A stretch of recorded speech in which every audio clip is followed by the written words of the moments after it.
এই দেশের প্রধান ব্যক্তি প্রধান উপদেষ্টা যখন বলেন নিষিদ্ধ আওয়ামী লীগ তাদেরকে নাকি কার্যক্রম নিষিদ্ধ করা হয়েছে, যে কোনো সময় আবার তাদের কার্যক্রম শুরু করতে পারে, এটা ধিক্কার জানাই, লজ্জা লাগে আমাদের। বিপ্লবী কোনো চেতনা এই সরকার এখন আর ধারণ করছে না। পুনর্বাসনের এক ফর্মুলায় তারা মেতেছে। তারা মনে করে শুধুমাত্র একটাই নির্বাচন হতে হবে, স্থানীয় ইলেকশন না, অমুক ইলেকশন না, তমুক ইলেকশন, একটাই, সেটা হচ্ছে জাতীয় ইলেকশন। তারা ওইখানে ক্ষমতায় যাওয়ার পর বাকিগুলো নিজেদের মতো করে করার চিন্তা ভাবনা তাদের আছে। ধিক্কার জানাই। নতুন বাংলাদেশের পাস তারা বুঝতে পারছে না। তারা এখনো মনে করছে মেকানিজম করে মনে হয় ক্ষমতায় যাওয়া যায়। ডাকসু প্রমাণ করছে না ছাত্ররা মেকানিজম করে যাওয়া যায়, জাকসুতে যাওয়া যায়, সামনে আরো প্রমাণ হবে। জুলাইয়ের যে রক্ত ঝরেছে এবং জুলাই পূর্ববর্তী আয়না ঘরে গুম হয়ে দীর্ঘ সময় ধরে জীবন অতিবাহিত করা মানুষের ত্যাগ, এখান থেকে নাম না জানা অনেক মানুষ যারা পৃথিবীর আলো দেখেনি, ওই আয়নাঘর থেকেই যাদের বিদায় নিতে হয়েছে। আমরা অনেক মানুষের কথা জানি না যাদেরকে গুম করে রাখা হয়েছে। আমরা এখন সাক্ষী প্রমাণের ভিত্তিতে ট্রাইব্যুনালে কয়েকজন মানুষের কথা জানতে পারি যারা এত হিংস্র দানব জন্তু জানোয়ারে পরিণত হয়েছিল। আর্মি অফিসার হয়ে একজন মানুষের 1000-এর অধিক মানুষকে সে হত্যা করেছে। এই হত্যাকাণ্ডের ঘটনা বর্ণনা করতে গিয়ে সে বলেছে মাঝে মাঝে সে মাথায় রিভলভার ঠেকিয়ে গুলি করত, এক পাশ থেকে মগজ বের হয়ে যেত, মগজটা তার হাতে লাগলে নাকি তার প্রশান্তি লাগতো। এভাবে করে ঠান্ডা মাথার কিছু কিলার তৈরি করেছিল ফ্যাসিবাদী হাসিনা। এরকম নাম না জানা অনেক মানুষ যাদেরকে পৃথিবী থেকে চিরবিদায় নিতে হয়েছে এই ফ্যাসিবাদের রোশানলে পড়ে। এই মানুষদের জন্য আল্লাহর কাছে দোয়া করি, আল্লাহ রাব্বুল আলামিন যেন তাদেরকে জান্নাতের উচ্চ মাকাম দান করেন। আমরা স্মরণ করছি যারা আহত হয়েছে, পঙ্গুত্ব বরণ করেছে, চোখ হারিয়েছে, পা হারিয়েছে, যাদের এই ত্যাগের বিনিময়ে নতুন বাংলাদেশ বিনির্মাণের স্বপ্ন আমরা দেখছি। আমরা তাদের জন্য আল্লাহ রাব্বুল আলামিনের কাছে দোয়া করি, আল্লাহ যেন তাদেরকে শেফায়ে আজেলা, শেফায়ে কামেলা নসিব করে দেন। প্রিয় উপস্থিতি, আজকে দুঃখ লাগে বাংলাদেশে এত রক্তের বিনিময়ে এই স্বাধীন বাংলাদেশের ইতিহাসে 54 বছরের ইতিহাসে 71-এর মুক্তিযুদ্ধ এবং পরবর্তী জুলাইয়ের এই অভ্যুত্থানেই শুধুমাত্র ম্যাসিভ পরিমাণে এভাবে কিলিংয়ের ঘটনা ঘটেছে। তবে এক্সেপশনাল হচ্ছে 71-এর মুক্তিযুদ্ধে যখন অংশগ্রহণ করা হয়েছিল তখন পাকিস্তানের বিরুদ্ধে যুদ্ধ করেছিল বাঙালিরা বা বাংলাদেশের পূর্ব পাকিস্তান পশ্চিম পাকিস্তানের মধ্যে। কিন্তু এই জুলাই আন্দোলনে যারা আমাদেরকে শহীদ করেছে, আমাদেরকে পঙ্গুত্ব বরণ করিয়েছে, সে হচ্ছে এই দেশে থেকে আমার ট্যাক্সের টাকা খাওয়া প্রশাসন, যারা বিলিয়ন বিলিয়ন ডলার পাচার করেছে এই দেশে। 240 বিলিয়ন ডলার শুধু পাচার করেছে। এরপরে 28 লক্ষ কোটি টাকার সন্ধান পাওয়া গিয়েছে। এরকম তাসরুফ করা, বিভিন্ন ধরনের করাপ্টেড, বিভিন্নভাবে এই মানিগুলো তারা বিভিন্নভাবে অ্যাবিউজ করেছে, এই খোঁজ খবরগুলো পাওয়া গিয়েছে। 58,000 কোটি টাকা জব্দ করা হয়েছে। এভাবে আরো কত কোটি টাকার যে হিসেব রয়েছে। তারা উন্নয়নের কথা বলে মানুষদেরকে বোকা বানিয়ে এদেশের মানুষের স্বাধীনতা, তাদের সার্বভৌমত্ব, তাদের বলার শক্তি, কথার শক্তি, তাদের মুভমেন্টের স্বাধীনতা, সব কিছুকে তারা কেড়ে নিয়েছিল এই দানব। আমাদের এই সকল রক্তের বিনিময়ে দানবের বিদায় হয়েছে। কিন্তু দুর্ভাগ্য, দুঃখ হয় যখন আমরা শুনি এই দেশের প্রধান ব্যক্তি প্রধান উপদেষ্টা যখন বলেন নিষিদ্ধ আওয়ামী লীগ তাদেরকে নাকি কার্যক্রম নিষিদ্ধ করা হয়েছে, যে কোনো সময় আবার তাদের কার্যক্রম শুরু করতে পারে। এটা ধিক্কার জানাই, লজ্জা লাগে আমাদের। বিপ্লবী কোনো চেতনা এই সরকার এখন আর ধারণ করছে না। পুনর্বাসনের এক ফর্মুলায় তারা মেতেছে। এখানে ছাত্র প্রতিনিধি কিছু রয়েছে যারা ছাত্রদের ম্যান্ডেট নিয়ে ওইখানে গিয়েছে, সেখানে ক্ষমতা একটা মজমা বসিয়েছে আমার কাছে মনে হচ্ছে। আমাদের এত রক্ত ঝরল, আমাদের সাথে 1 বছরের ব্যবধানে এই রাষ্ট্র নিয়ে, এই সমাজ নিয়ে একবার ডিসকাস করার সুযোগও এই ছাত্র প্রতিনিধিদের হয় না তাদের। আমি বলতে চাই কোন কোয়ালিটিতে, কোন যোগ্যতায় তারা ছাত্র প্রতিনিধি ওইখানে হয়েছে। এরকম ট্যাক্স স্যাক্রিফাইস জুলাই তাদের ছিল, এরকম হাজারো ট্যাক্স স্যাক্রিফাইস আছে। তারা তো এরকম গাড়ি পায় নাই, বাড়ি পায় নাই, আলিশান জীবন পায় নাই। তারা সেখানে গিয়েছিল জুলাই চেতনা নিয়ে, ছাত্রদের প্রতিনিধি হয়ে। যেভাবে ছাত্রদের কথা বলার কথা ছিল, ছাত্রদের সাথে মেশার কথা ছিল, কথা শোনার কথা ছিল, সেই কথাগুলো তারা শুনছে না। তার মানে হচ্ছে তারা ওইখানে গিয়ে শুধুমাত্র ক্ষমতার অংশ হিসেবে রুটিন ওয়ার্কে মেতে উঠেছে, আর মাঝে মাঝে আজে বাজে পাগলের প্রলাপ করে শুধুমাত্র আলোচনায় থাকতে চায়, সামনে নির্বাচন করতে হবে এই চিন্তায় তারা নিমগ্ন হয়ে পড়েছে। বাংলাদেশ গড়ার সেই পরিকল্পনা তাদের মধ্যে আমরা দেখতে পাচ্ছি, যে চেতনাটা তাদের মধ্যে 24 জুলাই আন্দোলনে আমরা লক্ষ্য করেছিলাম।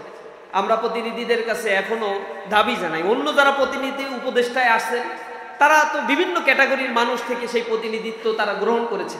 কেউ রাজপথে ছিলেন, কেউ ছিলেন না, কারো মৌন সম্মতি ছিল, কারো আর্থিক সহযোগিতা ছিল, বিভিন্নভাবে তারা হয়তো সহযোগিতা করেছে। কিন্তু রাস্তায় থেকে যারা আন্দোলন পরিচালনা করেছিল, যে ছাত্র প্রতিনিধিরা, তাদের চোখে আমরা অনেক স্বপ্ন দেখে তারা যখন প্রতিনিধিরা ওইখানে বায়াত নিয়েছিল, শপথ নিয়েছিল রাষ্ট্রকে নতুনভাবে পুনর্গঠনের জন্য, তখন আমরা তাদের চোখে অনেক স্বপ্ন দেখেছিলাম। আমরা আশা করি তারা মানুষকে হতাশ করবে না, তারা কথাগুলো বলবে, তাদের যতক্ষণ পর্যন্ত শক্তি আছে ছাত্ররা তাদের পাশে থাকবে ইনশাআল্লাহ। প্রিয় উপস্থিতি, বাংলাদেশের এখন নতুন একটা মেরুকরণের দিকে যাচ্ছে, যে মেরুকরণটা এই বাংলাদেশের স্বাধীনতা উত্তর আমরা কখনো পাইনি। প্রতিটা সময়ে এদেশের স্বাধীনতার সার্বভৌমত্বকে অর্জন করার জন্য অনেক মানুষ জীবন দিয়েছে, কিন্তু দুর্ভাগ্য এই স্বাধীনতাকে অর্থবহ করতে যে ধরনের কাঙ্ক্ষিত নেতৃত্ব দরকার ছিল বাংলাদেশ সেটা পায় নাই। 1971 সালে মুক্তিযুদ্ধ হয়েছে, কিন্তু 71 পরবর্তী স্বাধীনতার পরে যিনি রাষ্ট্র ক্ষমতা দখল করেছিলেন তিনি মুক্তিযুদ্ধ চলাকালীন 1 বছরে বা 9 মাসের মধ্যে এই বাংলাদেশের মাটিতে তার অবস্থান ছিল না। এখানে হাজার হাজার মানুষ কিভাবে জীবন দিয়েছে, মারা গিয়েছে, এগুলো সে আসলেই জানতো না ঠিকঠাক মতো। যার ফলশ্রুতিতে এই মুক্তিযুদ্ধের চেতনা যে ঘোষণাপত্র দেওয়া হয়েছিল সাম্য, মানবিক মর্যাদা আর সামাজিক সুবিচার, 3টা কথা বলে এই সাম্য, মানবিক মর্যাদা, সামাজিক সুবিচার সে পাল্টে দিয়ে 70-এর নির্বাচনের ম্যান্ডেট 72-এ এসে সেইখানে নিয়ে সে নতুনভাবে একটা সংবিধান, যেখানে সেকুলার একটা সংবিধান সে রচনা করেছিল। সেখানে মানুষের সাম্য, মানবিক মর্যাদা রক্ষিত হয় নাই। সে রক্ষী বাহিনী গঠন করে মানুষকে হত্যা করেছে, কিলিং মিশনে সে নেমেছিল। এরপরে সে এইখানে 1974 সালে এমন লুটপাট করেছিল, এক কৃত্রিম এবং প্রাকৃতিক দুইটা মিলে এক দুর্ভোগ এবং দুর্ভিক্ষে পরিণত হয়েছিল বাংলাদেশ। যার ফলশ্রুতিতে এত জনপ্রিয় একজন নেতা মৃত্যুবরণ করার পরে তার লাশ দাফন কাফন করার মতো লোক পাওয়া যায় নাই। তারা বলে 144 ধারা জারি করা হয়েছে। আমাদের নেতৃবৃন্দকেও ফাঁসি দেওয়ার পরে জানাজা করার সময় এরকম অনেক হুমকি দামকি দেওয়া হয়েছে। এক ফাঁসির রায় ঘোষণা করার পরে এরপরে শত শত মানুষ মৃত্যুবরণও করেছে, মৃত্যুকে আলিঙ্গন করতে প্রস্তুত। এরপরও আদর্শ থেকে আমরা বিচ্যুত হই না। তার মানে তাদের চরিত্রটা কেমন ছিল এটা তো বোঝাই যায়। রাস্তায় তারা তখন নামে নাই। 75-এর দুর্ঘটনার পরে এই বাংলাদেশ নতুন রাস্তার সন্ধান করছিল, কিন্তু তারপরে আবার স্বৈরশাসক এখানে জেগে বসেছে। স্বৈরশাসকের বিরুদ্ধে মানুষ আবার জীবন দিয়েছে, কিন্তু জীবন দেওয়ার পরে যাদের হাতে ক্ষমতা দিয়েছিল মানুষ মনে করেছিল তারা কেয়ারটেকার গভর্নমেন্ট প্রতিষ্ঠা করবে, সুশাসন প্রতিষ্ঠা করবে, আইনের শাসন সেখানে থাকবে, মানুষের সার্বভৌমত্ব, মৌলিক মানবিক মর্যাদাগুলো তারা পাবে। কিন্তু আমরা দেখেছি আবার কেয়ারটেকার সরকার পুনর্প্রতিষ্ঠার জন্য আবার আন্দোলন করতে হয়েছে, আবার জেলে যেতে হয়েছে, আবার রক্ত দিতে হয়েছে। বাংলাদেশ তার গতিপথ আর ফেরত পায়নি। এরপরে এসে গণতান্ত্রিক প্রক্রিয়ায় যখন 2টা নির্বাচন হলো, এরপরে আসলো ফ্যাসিজমের পালা। এ বাংলাদেশ যখন উন্নতির স্বর্ণশিখরে আরোহণ করতে পারত, যুব শ্রেণীকে কাজে লাগিয়ে এই দেশটা যখন এগিয়ে যেতে পারত। আমরা যখন বলি, আমিরে জামাত যখন বলে যে এই দেশে যদি আমরা ক্ষমতায় যাই তাহলে কেউ বেকার থাকবে না, সার্টিফিকেট নিয়ে বের হবে আর চাকরি দেবে। অনেকে ট্রল করে আর হাসে, লেখে। ইকোনমিক সম্বন্ধে তাদের যদি ধারণা থাকে তাহলে তাদের জানা উচিত এই দেশের যুব শ্রেণীর মধ্যে কর্মক্ষম যুব শ্রেণীর পরিমাণ 2030 সাল পর্যন্ত 70% থাকবে। এই যুব শ্রেণীকে শুধুমাত্র 6 মাস, 1 বছর বা 4 বছরে কারিগরি ট্রেনিং দিয়ে যে পরিমাণে এমপ্লয়মেন্ট ক্রিয়েশন করা সম্ভব, তা দিয়ে এই বাংলাদেশটা 4 বছরের মধ্যে পরিবর্তন করে দেওয়া সম্ভব। এই দেশটাকে উন্নতির জন্য কোনো পরিকল্পনা কেউ করে না, কারণ দাদাবাবুরা তাতে অসন্তুষ্ট হয়। এ কারণে দাদাবাবুদের হাতে এটা তুলে দেওয়ার জন্য তাদের পরিকল্পনা। যারা ট্রল করে এই দেশের উন্নতির কথা বললে তাদের গাত্রদাহ শুরু হয়, তারা আমাদের উন্নতি সহ্য করতে পারে না। ঢাকা বিশ্ববিদ্যালয়ে ডাকসু ইলেকশনের পরে জাহাঙ্গীরনগর বিশ্ববিদ্যালয়ে কত কনস্পাইরেসি করেছে। 8000 ভোট গুনতে 40 ঘন্টা সময় লাগে। পৃথিবীর ইতিহাস ব্রেক করে ফেলেছে। ঢাকা বিশ্ববিদ্যালয়ে ন্যায় প্রশাসনের বিরুদ্ধে কথাবার্তা বলছে, জাহাঙ্গীরনগর বিশ্ববিদ্যালয়ে তারা ভোট বর্জন করার পরে প্রশাসনের বিরুদ্ধে কোনো কথা বলে না। আমরা বলি তোমরা বলো বিসির পদত্যাগ চাই, নির্বাচন কমিশনের পদত্যাগ চাই, সব চাও, সব তো তোমাদের, চাও না কেন? কারণ জানে শত মেকানিজম করেও ছাত্রদের এই গণ জোয়ারে তারা টিকে থাকতে পারে নাই, দিন শেষে তারা সেইখানে মেনে নিতে বাধ্য হয়েছে। তো সামনের ইলেকশনেও এর একটা প্রতিচ্ছবি আমরা দেখতে পাচ্ছি। তারা খুঁজে খুঁজে কিছু কথা বলে যে অমুক জায়গায় জামাত দখল করে রাখছে, তমুক জায়গায় জামাত দখল করে রাখছে, মন্ত্রী পরিষদের এক দুইজনের নাম বলে, অথচ তাদের সাথে কোনো সম্পৃক্ততাই নেই। জীবনে কোনোদিন তাদের আমরা সরাসরি দেখি না। বলে ওইটা হচ্ছে জামাতের লোক, আর বলে না বাকিগুলো কাদের লোক, এটা আর বলে না। বলে 16টা ভিসি জামাতের, তাহলে বাকিগুলো কাদের সেটা আর বলে না। সব চুপিসারে নিচে মিডিয়া হাইপ তুলে তারা জামাতি জামাতি বলে, আর সবগুলো নিজেরা দখল করে প্রত্যেকটা জায়গা নিজেদের লোক তারা বসিয়ে রাখছে। সামনের নির্বাচনে তারা এরকম নীল নকশা করছে। যেমনি জাহাঙ্গীরনগর বিশ্ববিদ্যালয়ে মাত্র একটা ইলেকশন, তো এর একটা প্রতিশ্রুতি। রাজশাহী বিশ্ববিদ্যালয়ে আপনারা দেখছেন যে সময় নির্বাচন হওয়ার কথা, কি ধরনের কনস্পাইরেসি তারা করেছে। নির্বাচন তাদের কারণে সর্বশেষ যেদিন নমিনেশন জমা দেওয়ার কথা, সেই নমিনেশন জমা দেওয়ার দিন তারা হট্টগোল করেছে, তাদের কারণে একদিন আবার পিছিয়ে দেওয়া হলো। এরপরে তারা আগে আন্দোলন করেছে, নির্বাচনের সময় যেটা নির্ধারণ করা ছিল তার থেকে আবার তাদের জন্য 10 দিন পিছাইছে। আবার তাদের এই নতুন আবদারের কারণে আবার 25 দিন নির্বাচন পিছিয়ে দেওয়া হয়েছে। কোন গণতান্ত্রিক পরিবেশে তারা আদতেও বিশ্বাস করে? তাদের ক্ষমতায় থাকাকালীন 10 বছরে কোন ধরনের ইলেকশন বিশ্ববিদ্যালয়, কলেজ, ইউনিভার্সিটির কোন জায়গায় তারা দেয় না। তারা স্বাভাবিক ডেমোক্রেসিতে বিশ্বাস করে। তারা মনে করে শুধুমাত্র একটাই নির্বাচন হতে হবে, স্থানীয় ইলেকশন না, অমুক ইলেকশন না, তমুক ইলেকশন, একটাই, সেটা হচ্ছে জাতীয় ইলেকশন।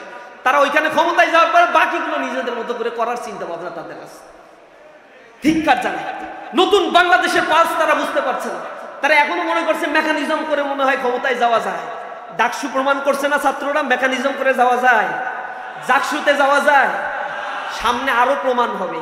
ছাত্রদের পালস বলছে না, শুধু দায় চাপানোর রাজনীতি তারা করে, শুধু দায় চাপানো, মিথ্যাচার আর দায় চাপানোর রাজনীতি ছাড়া দ্বিতীয় কোনো রাজনীতিক সেন্স তাদের মাথায় আর ঢুকে না। সেই 90-এর দশকের আর 80-র দশকের রাজনীতির ফিলসফি নিয়ে যদি তারা এখনো ময়দানে টিকে থাকতে চায়, তাহলে আমি বলে দিচ্ছি এই বাংলাদেশে তাদের সামনে আর জায়গা হওয়ার মতো অবস্থা আমি দেখতে পাচ্ছি না। আমার তো মনে হচ্ছে একটা গণ পরিবর্তন এসেছে। অবজারভেশন যা দেখছেন বিভিন্ন জায়গায়, এগুলো তো আমরা করি না, ওগুলো বিভিন্ন সংস্থাগুলো করে। সেখানে শিক্ষিত সমাজের মধ্যে অধিকাংশই জামাত ইসলামকে চায় আগামীর বাংলাদেশ পরিচালনার জন্য। কারা করাপশন করে, টেম্পো স্ট্যান্ড, সাদাবাজি, দখল, এই বাণিজ্য নিজেদের মধ্যে আন্তকন্দল করে, কারণ তারা গ্যাঞ্জাম করতেছে, আমরা তো গ্যাঞ্জাম করি না, গায়ে পরে এসে ঝগড়া করে, আমরা বলি করবো না। এখন কি করবে? মারামারি তো স্বভাবজাত, করতে তো হবে। নিজেরা মারামারি করে 100-র উপরে মানুষের মেরে ফেলছে, পাথর মেরে হত্যা করবে, কোপায়ে হত্যা করবে, এই করবে সেই করবে, মামা বাড়ির আবদার পেয়ে গেছে। পুলিশ প্রশাসন কিছু বলে না, কারণ পুলিশ ধরে নিয়েছে সামনে তারা ক্ষমতায় যাবে। যদি আজকে কিছু বলি তাহলে এই বাংলাদেশের কি যে বাজে কালচার, এই বাজে কালচারের মধ্যে পুলিশের হয়তো চাকরি নাও থাকতে পারে। এই জন্য তাদের বহিষ্কার করার পরে ধরে না, নোটিশে লিখে দিতে হয় যে অমুককে বহিষ্কার করেছি, পুলিশকে পদক্ষেপ নেওয়ার জন্য অনুরোধ করা হচ্ছে। কত লজ্জাজনক একটা বিষয়ে এই দেশের কাঠামোটা আর দাঁড়িয়ে আছে। এগুলো মানুষ মনে হয় বুঝে না, মানুষের বোকা বানায়, আর কোনো কিছু করা সম্ভব না। সামনে সেই দিন আসছে, জবাব পেয়ে যাবেন, সব কিছু আদায়, কাজকলায় সব কিছু দেয়া হবে আপনাদের ইনশাআল্লাহ। আমরা বলতে চাই রাজনীতিটা পরিশীলিত হোক, মানুষের কাছে মানুষের অধিকার ফিরে পায়, এখানে আইনের শাসন প্রতিষ্ঠিত হোক, যোগ্য মানুষেরা তাদের চাকরি, তাদের ব্যবসা সঠিকভাবে এদেশে করতে পারো, এদেশে একটি পলিটিক্যাল স্ট্যাবিলিটি আসুক। স্বাভাবিকভাবে এই দেশকে যদি পরিচালনা করা সম্ভব হয়, আমার দেশ এই ক্ষুধা, দারিদ্র পীড়িত আর থাকবে না। দ্রব্যমূল্যের যে ঊর্ধ্বগতি ক্ষণে ক্ষণে তৈরি হয়, সিন্ডিকেট তৈরি করে রাখছে, এই মধ্যসত্যভোগিতা আস্তে আস্তে দূর করে দেয়া সম্ভব। আমরা সোনার একটি বাংলাদেশ গড়ার জন্য স্বপ্ন দেখি, বাংলাদেশকে আমরা গড়ে তুলবো ইনশাআল্লাহ।